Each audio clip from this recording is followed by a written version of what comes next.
அனைவருக்கும் வணக்கம். இன்னைக்கு தமிழக முதலமைச்சர் ஜோசப் விஜய் அவர்கள் சட்டமன்றத்தில் தன்னுடைய முதல் உரையை நிகழ்த்தினார்.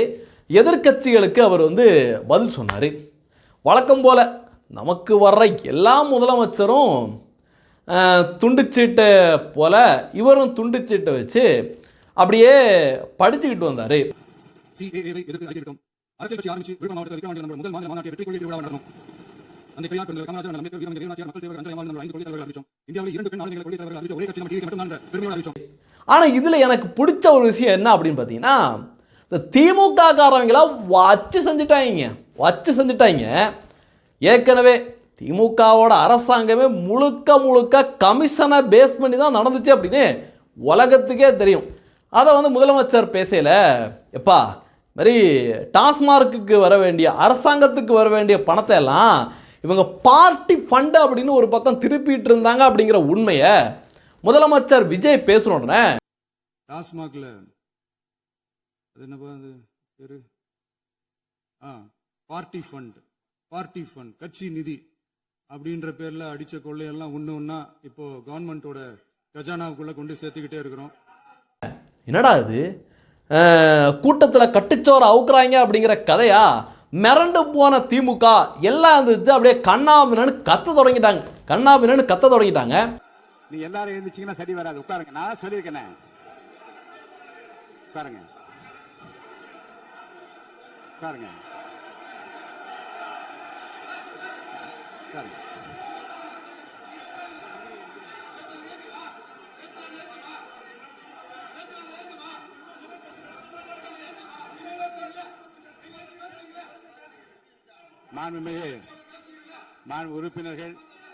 உறுப்பினர் அமைதி காக்க வேண்டும். நேற்று எதிர்க்கட்சி தலைவர் பேசுகிற போதும் அவர் பேசுகிற எல்லாவற்றுக்கும் நான் அனுமதி அளித்தேன்.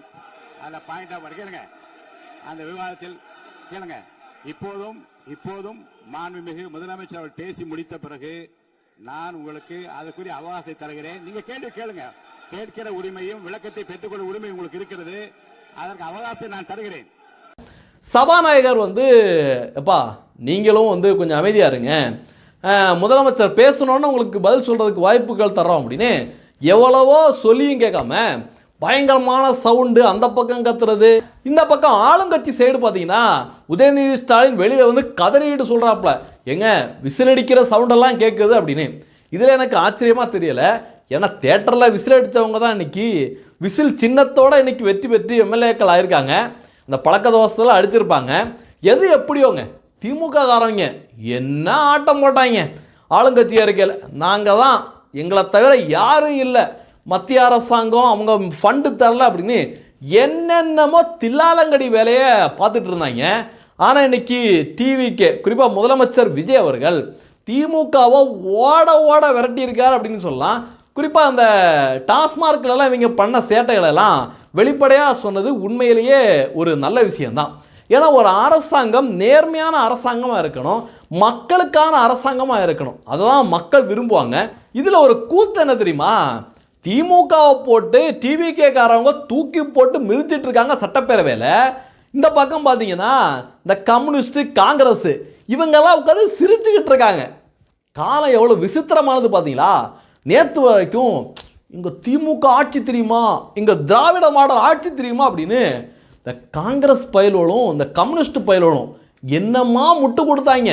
இன்றைக்கி அவங்களுக்கு ஒரு 2 எம்எல்ஏ 2 எம்பி 3 எம்பி இதெல்லாம் இருக்கிறதுக்கு காரணமே திமுக போட்ட பிச்சை தான். அதை கூட கன்சிடர் பண்ணாமல் திமுகவை போட்டு தூக்கி போட்டு விஜய் மிதிச்சுட்டு இருக்காப்புல, அதை இவங்க பார்த்துக்கிட்டு சிரிச்சுக்கிட்டு இருக்காங்க. உண்மையிலேயே ரொம்ப சுவாரஸ்யமாக இருந்தது. அதுலேயும் பார்த்தீங்கன்னா விஜய் ஒரு குட்டி கதை ஒன்று சொன்னாப்புல. இந்த கதையை கொஞ்சம் பாருங்களேன். எனக்கு ஒரு குட்டி கதை ஒன்று ஞாபகம் வருது, சொல்லாமா? ஒரு ஊர்ல ஒரு பெரியவர் வெயில் ரொம்ப ஜாஸ்தியா இருக்குன்னு சொல்லிட்டு கண்ணுக்கு மேல கை வச்சுக்கிட்டு இப்படி சுத்தி முத்தி தேடிக்கிட்டு இருந்தாராம். அப்ப கூட இருந்த ஒரு சின்ன பையன், என்ன தேடுறீங்க அப்படின்னு கேட்டானா. அதுக்கு அந்த பெரியவர் சொன்னாரா, அது ஒண்ணு இல்ல தம்பி, உங்க அப்பா இங்கதான் இருப்பாருன்னு சொன்னாங்க, அதான் தேடிக்கிட்டு இருக்கேன். எங்க உங்க அப்பாவையா காணோம்?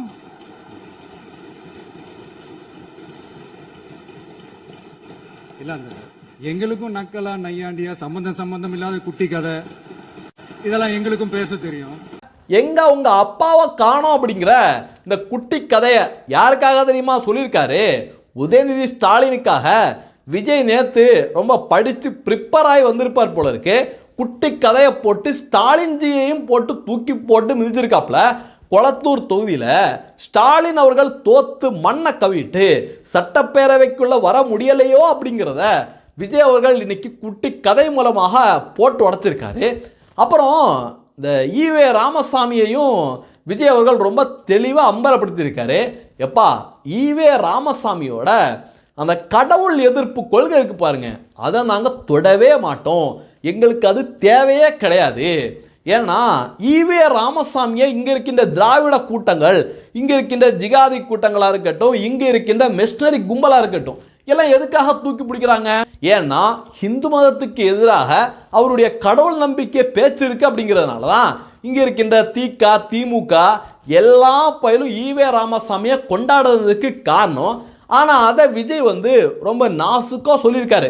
ஏன்னா இந்த தேர்தலில் திமுகவை மக்கள் பெரும்பாலானோர், அதாவது திமுகவுக்கு போன வாட்டி ஓட்டு போட்ட ஹிந்துக்கள் கூட இந்த வாட்டி திமுகவுக்கு ஓட்டு போடாததுக்கு காரணம் திமுகவோட இந்த கடவுள் எதிர்ப்பு. நாங்கள் ஈவே ராமசாமியோட பேரன்கள்னு சொல்லிட்டு திமுக காரவங்க பண்ண அட்டூழியத்தோட விளைவு தான் திமுக இந்த அளவுக்கு மோசமாக போகிறதுக்கு மிக முக்கியமான காரணம். இதெல்லாம் ஜோசப் விஜய் முதலமைச்சர் கண்டிப்பாக உணர்ந்திருப்பார்.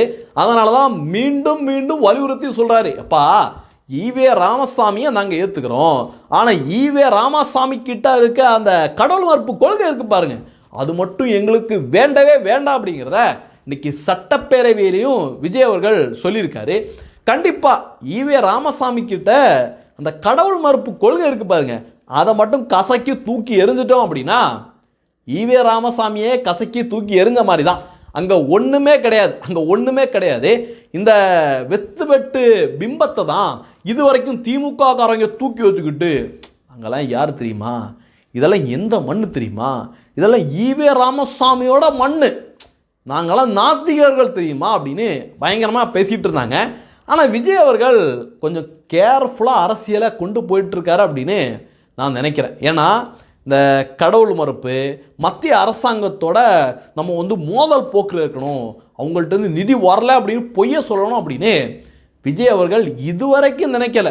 இதே மாதிரி அரசாங்கத்தை கொண்டு போனால் கண்டிப்பாக மத்திய அரசாங்கத்தோட சப்போர்ட்டும் இருக்கும். முதலமைச்சரோட இந்த உரையை பொறுத்தளவுக்கு முழுக்க திமுகவையும் திமுகவோட கடந்த காலத்தையும் தோலுரிச்சு காட்டுற உரையாகவும் உதயநிதி ஸ்டாலினை போட்டு பொழக்கிற உரையாகவும் தான் இருந்தது. என்னை பொறுத்த அளவுக்கு நான் எதை பாசிட்டிவாக பார்க்குறேன் அப்படின்னா, திமுக அரசாங்கம் கடந்த 5 வருஷத்தில் மத்திய அரசாங்கம் என்னத்தை தான் நிதியை கொட்டி கொடுத்தாலும் மக்களை திசை திருப்பதற்காக எங்களுக்கு மத்திய அரசாங்கம் நிதியே தரல, தமிழை புறக்கணிக்கிறாங்க, தமிழகத்தை புறக்கணிக்கிறாங்க அப்படின்னு என்னென்னமோ பொய்யான கேவலமான அரசியலை பண்ணிக்கிட்டு இருந்தாங்க. ஆனால் அந்த விஷயத்தில் இந்த அரசாங்கத்திடம் வந்து ஒரு மாற்றம் காணப்படுது. செங்கோட்டையனை போன்ற அமைச்சர்கள் வெளிப்படையாக பேசுகிறாங்க, மத்திய அரசாங்கம் எங்களுக்கு 1000 கோடி ரூபாய் எங்களுக்கு கொடுத்துருக்காங்க அப்படின்னு ஓப்பனாக பேசுனதை காண முடிஞ்சுது. இன்னைக்கு முதலமைச்சர் வந்து சட்டப்பேரவையில் பேசையில் கூட அரசியல் ரீதியாக எங்களுக்கும் மத்திய அரசாங்கத்துக்கும் எங்களுக்கு பல பிரச்சனைகள், அரசியல் ரீதியாக வேறுபாடுகள் இருக்குது, ஆனால் அரசாங்க ரீதியாக நாங்கள் ஒருங்கிணைந்து செயல்படுவோம் அப்படின்னு விஜய் பேசுனதெல்லாம் உண்மையிலே பாசிட்டிவாக பார்க்குறேன். அதே சமயத்தில் அரசியல் வேற, ஒன்றிய மாநில அரசுகளுக்கு இடையே இருக்கிற நிர்வாக அணுகுமுறை வேற. இதில் அதுலேயும் பார்த்தீங்கன்னா லாஸ்ட்டாக சின்ன புலத்தனமாக கிறுக்குத்தனமாக இருந்தது. இந்த ஒரு சும்மா அப்படி ஆக்ஷன்லாம் காட்டிக்கிட்டு இது சட்டப்பேரவையா சினிமா படம் ஷூட்டிங்கா அப்படின்னு கேட்குற மாதிரி இருந்தது. அதை தவிர திமுக காரவங்களை ஓட விட்டது, திமுக காரவங்களோட பழைய ஆட்சியை பற்றி சொன்னது, தப்பு பண்ணவங்கள சும்மா விடமாட்டேன் அப்படின்னு, இதுக்கு முன்னாடி தொட்டவங்களையும் விடமாட்டோம். இது வரைக்கும் ஸ்டாலினும் பேசினார், நாங்கள் தப்பு பண்ணவங்கள சும்மா விட மாட்டோம், எடப்பாடி பழனிசாமியை சும்மா விட மாட்டோம் அப்படின்னு வாயிலே ஸ்டாலின் வந்து வடையை சுட்டார். ஆனால் ஆட்சிக்கு வந்து இது வரைக்கும் ஒன்றுமே பண்ணலை. அதே மாதிரி விஜயும் மாறிடக்கூடாது. கண்டிப்பாக தப்பு பண்ண செந்தில் பாலாஜியாக இருந்தாலும் சரி, இல்லை சேகர் பாபுவாக இருந்தாலும் சரி, ஏன் ஸ்டாலினாக இருந்தாலும் சரி, அவங்க மீது நடவடிக்கை எடுக்கணும் அப்படிங்கிறது தான் ஒவ்வொரு தமிழனோட வேண்டுகோளாக இருக்குது. பார்ப்போம் இந்த டிவிகே அரசாங்கம் அடுத்தடுத்து என்ன பண்ண போகிறாங்க. இந்த திமுகவே போன்ற கல்சடை அரசியலை பண்ண போகிறாங்களா, இல்லை நேர்மையான மக்களுக்கான அரசியலை பண்ண போகிறாங்களா அப்படிங்கிறத பொறுத்திருந்து பார்ப்போம். இப்போ கூட இந்த திருப்பரங்குன்ற விவகாரத்தில் திமுக காரன் என்ன பண்ணானோ அதே மாதிரி ஸ்டெப்பை தான் இந்த டிவிகே அரசாங்கமும் எடுத்து வச்சிருக்கு. இதே மாதிரி போனால் கண்டிப்பாக ஜோசப் விஜயை யாராலையும் காப்பாற்ற முடியாது. கொஞ்சம் திருந்துனா நல்லா இருக்கும். இந்த தகவல்களை பற்றி நீங்கள் என்ன நினைக்கிறீங்க அப்படிங்கிறதையும் பதிவு பண்ணுங்கள். நன்றி. ஜெய்ஹிந்த். வந்தே மாதரம்.